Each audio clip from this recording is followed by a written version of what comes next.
позволява на Верея да погледне отново към Георги Георгиев. Момчил Цветанов с центрирането, право в ръцете на Георгиев.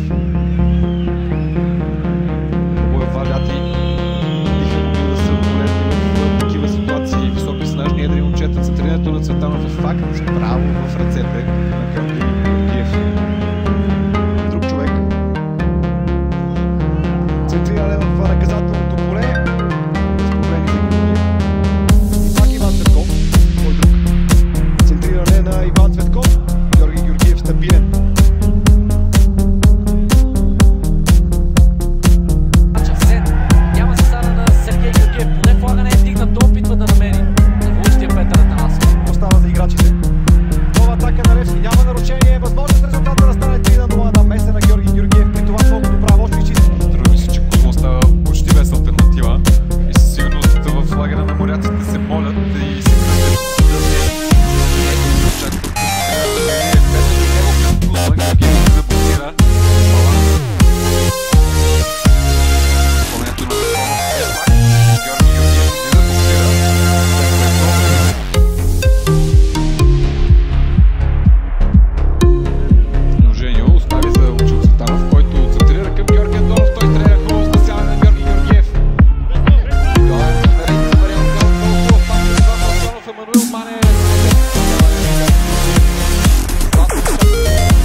Четирима футболисти.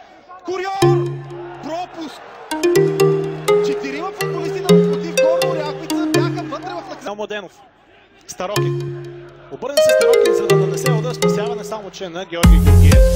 Това, че е заложен Аргелашки вместо на Краси Котов.